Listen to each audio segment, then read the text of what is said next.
소개해 주신 것처럼 약수교회 섬기고 있는 박원빈 목사입니다. 제가 97년에 우리 초등부 전도사로 우리 동신교회에서 유학을 떠나기 한 2년 반 정도까지 섬겼는데 정말 4반세기가 지났네요. 이렇게 와서 다시 이 단에 서서 말씀을 전할 수 있게 돼서 참 감사드리고 기쁩니다.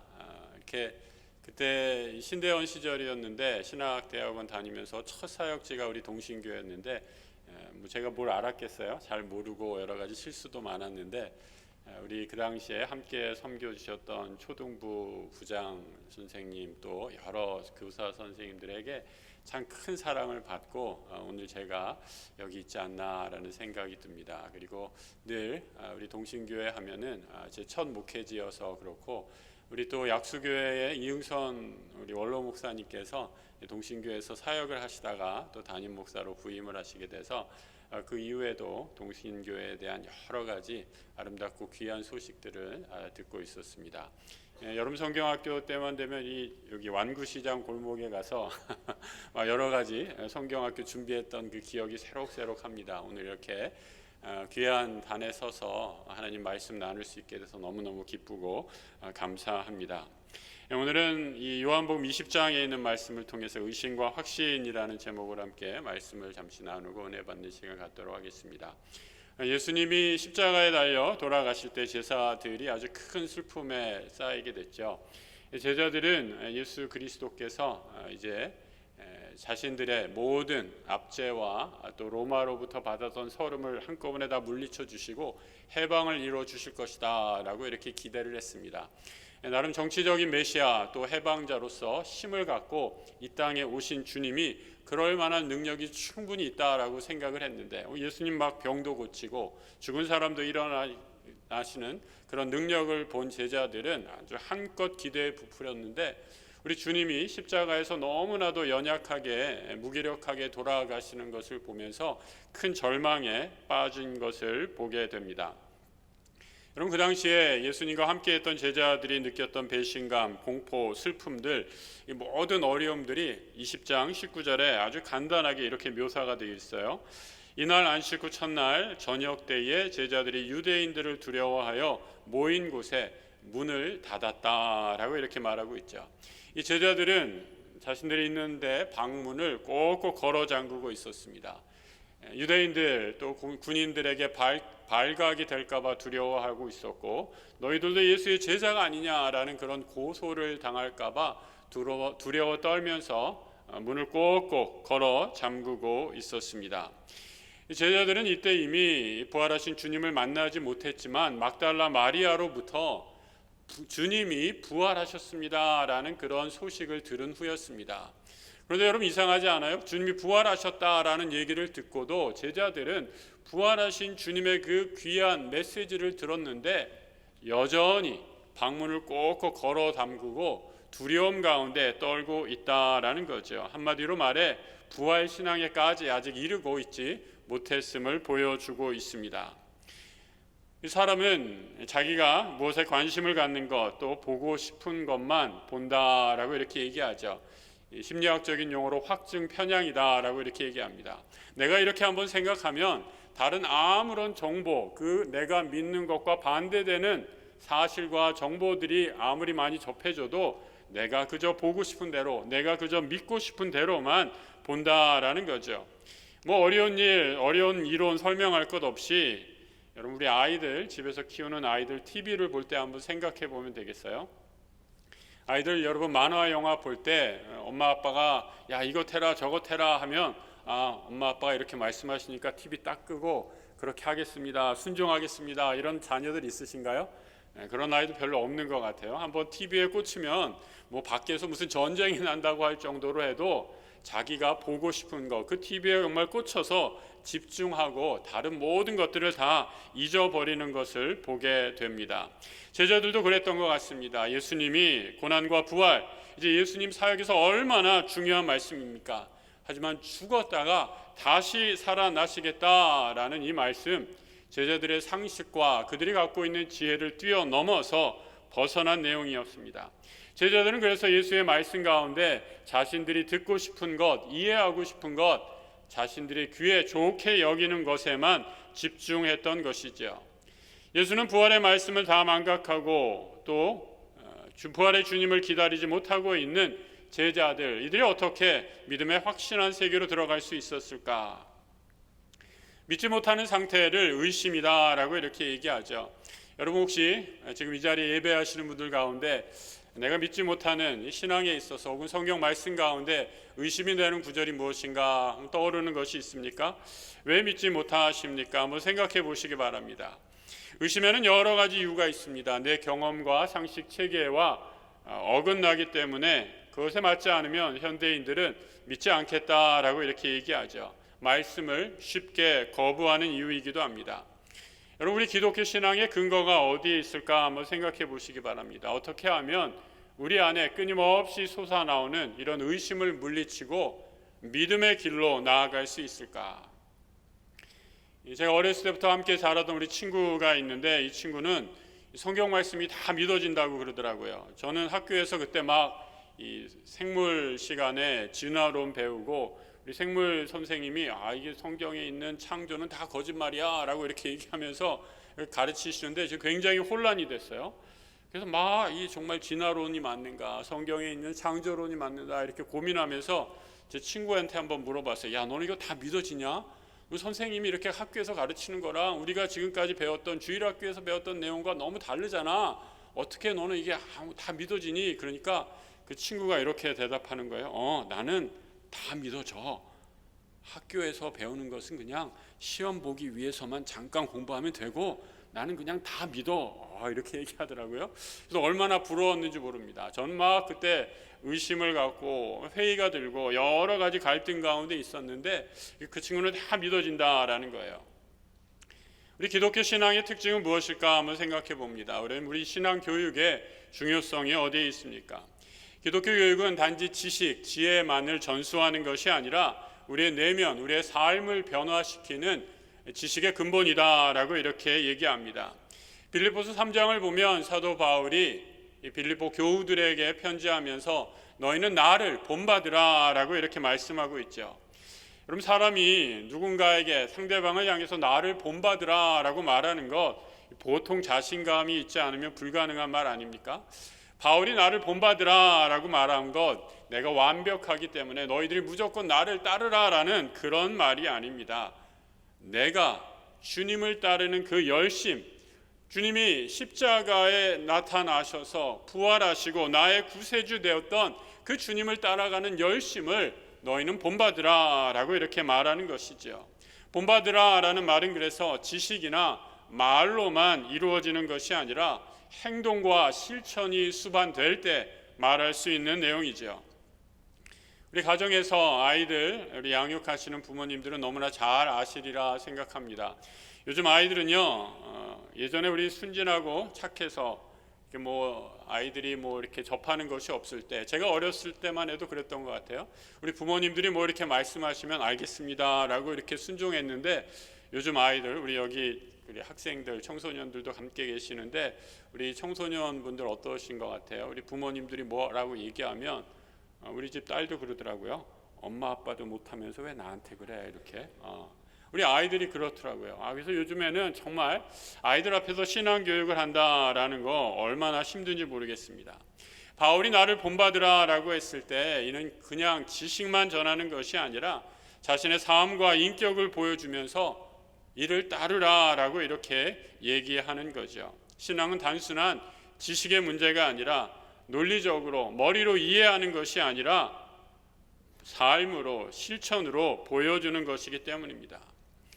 예수님의 부활을 믿지 못하고 예수님이 부활하는 그 자리에 없었기에 의심하는 도마라는 인물이 오늘 본문에 소개되고 있습니다. 도마를 말하면서 오늘 24절 요한은 이렇게 얘기해 주고 있습니다. 12제자 중에 하나로서 디두모라 하는 도마가 있는데 예수께서 오셨을 때 함께 있지 않았다라고 말합니다. 부활의 그 자리에, 그 시간과 공간에 함께 있지 않았기에 도마는 예수의 부활을 믿지 않았습니다. 그리고 도마는 부활하신 예수를 내 손으로, 내 눈으로 직접 만져보기 전까지는 믿지 못하겠다라고 이렇게 말을 합니다. 보지도 못했는데, 내가 만지지도 못했는데 어떻게 죽은 사람이 다시 살아날 수 있겠는가? 설사 예수를 보았다 할지라도 예수를 본 제자들 예수의 환영을 본 것이 아닐까라고 이렇게 말하죠. 여러분, 누가 정말 사랑하는 사람, 내가 정말 사랑하는 사람이 세상을 떠나면 그 사랑하는 사람을 잃은 슬픔에 그 사람의 환영이 보일 수도 있다라고 이렇게 얘기하지 않습니까?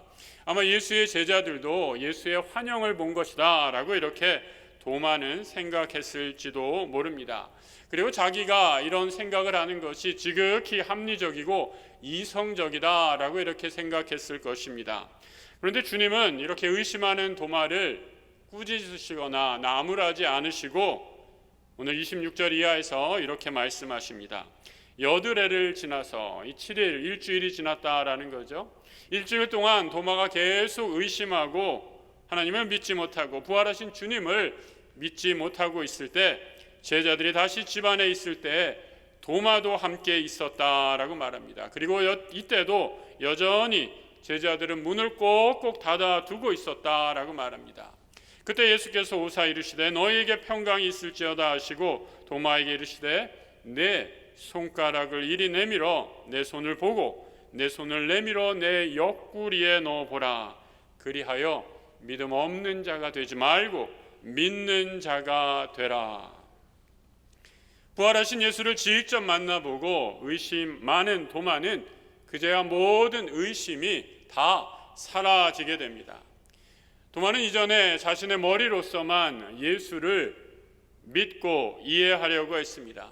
하지만 도마의 머리에 가둘 수 없는 하나님, 인간의 인식과 지식을 뛰어넘어 삶과 죽음을 주관하시는 전능하신 하나님이심을 도마는 마침내 깨닫게 되는 것이죠. 주님은 모든 것을 다 아시고 한 주 뒤에 자신의 부활하신 모습을 다시 의심 많은 제자였던 도마를 위해 보여주십니다. 그리고 이렇게 말씀하시죠. 믿음 없는 자가 되지 말고 믿는 자가 되라. Stop doubting and believe. 여러분, 의심할 수 있어요.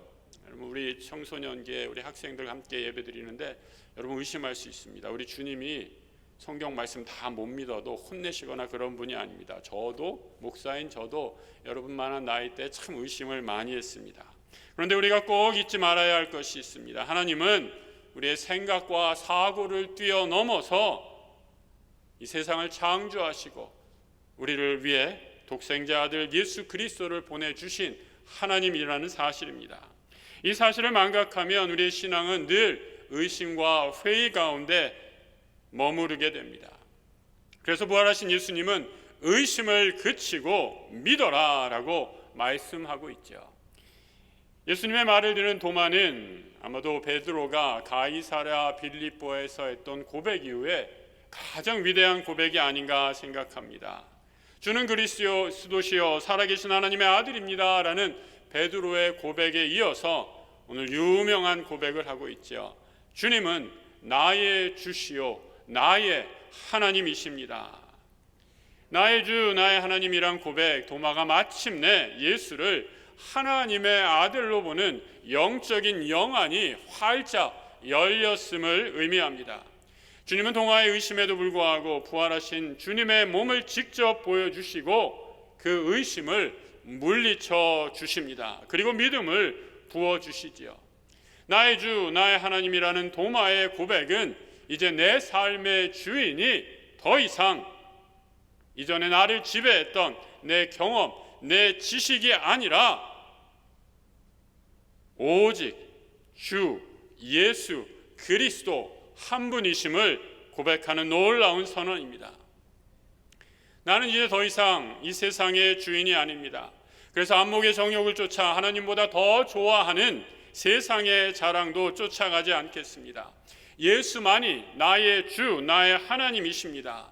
도마는 의심했지만 주님은 은혜로 그의 믿음을 한 단계 더 업그레이드 시켜주십니다. 주님은 의심하고 믿음에 이르는 도마도 넉넉한 마음으로 용납해 주시지만 더 좋은 일, 이어지는 말씀에서 이렇게 얘기하죠. 더 좋은 일은 보지 않고도 믿는 것, 보지 않고도 주님을 나의 주 나의 하나님으로 고백하는 것이다 말씀해 주고 있습니다. 우리 29절의 말씀이죠. 예수께서 이르시되 너는 나를 본고로 믿느냐, 보지 못하고 믿는 자들은 복되도다 하시니라. 보지 못하고 믿는 사람들, 여러분 바로 우리들입니다. 말씀을 듣고 말씀의 증인들을 믿고 또 그 말씀을 성령께서 우리에게 확증해 주심을 믿기에 우리는 예수를, 부활하신 주님을 보지 못해도 부활하신 주님을 확신하며 아멘하며 받아들이고 주를 쫓는 사람들입니다. 보지도 못한 도마에게 구원의 문을 열어주셨다면 예수를 보고 믿은 도마도 구원의 문을 열어주셨다면 예수를 보지도 못하고 그를 믿는 오늘날 우리들에게 얼마나 큰 하늘의 복을 선물로 허락하실까. 여러분 기대하셔도 좋습니다. 기대하십시오. 부활의 예수 그리스도를 만난 자, 부활 신앙을 소유한 사람들, 이제 어떠한 세상의 환난과 핍박이 와도 흔들리지 않을 것입니다.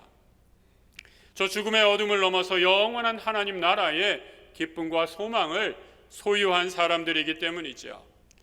마리아는 부활하신 예수를 보고도 그 말을 전해 주었지만 믿지 못했던 제자들, 또 부활하신 예수께서 직접 나타났지만 그 자리에 없었기 때문에 예수를 믿지 못했던 도마, 이 두 가지 사건에 공통점이 하나 있습니다.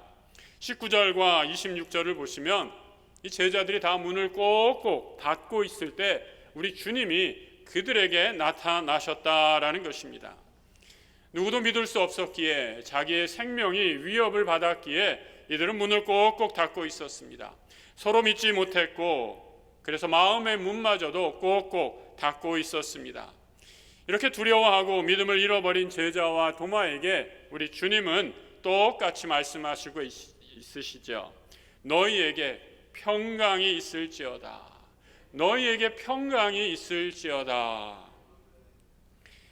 의심하는 마음, 여러분 의심과 회의 가운데 사로잡혀 있으면 우리 마음에 나타나는 현상, 그 마음에 평화가 없습니다. 그래서 주님은 의심하는 영혼을 향해 너희에게 평강이 있을지어다. 하나님의 샬롬, 이 피스, 평강을 거듭 두 번에 걸쳐서 말씀하고 계시지요. 주님은 의심으로 닫힌 마음의 문을 열고 하늘의 평강, 샬롬의 축복을 허락해 주시는 분이십니다. 계시록 3장을 보면 사도 요한이 환상을 받아서 라오디게아 교회에 주신 말씀이 기록이 되어 있습니다. 라오디게아 교회 사람들의 특징은 어떠했는가? 신앙이 미지근했다라는 겁니다. 말씀을 들어도 아멘으로 받아들이지 못하고 의심이 많은 사람들, 바로 라오디게아 교인들의 특징이었습니다. 성경은 이런 의심이 가득 찬 믿음을 가리켜서 뜨겁지도 않고 차갑지도 않은 열정이 식어버린 미지근한 믿음이다 라고 이렇게 말씀하고 있습니다. 그 마음에 의심이 가득 차서 믿음의 진보가 없습니다. 그때 하나님께서 사도 요한에게 라오디게아 교회 교우들에게 주신 말씀을 하시지요. 회개하라, 그리고 열심을 내라 라고 말씀합니다. 어떻게 하면 열심을 내고 다시 돌이킬 수 있을까? 의심을 버리고 마음의 문을 활짝 여셔야 합니다.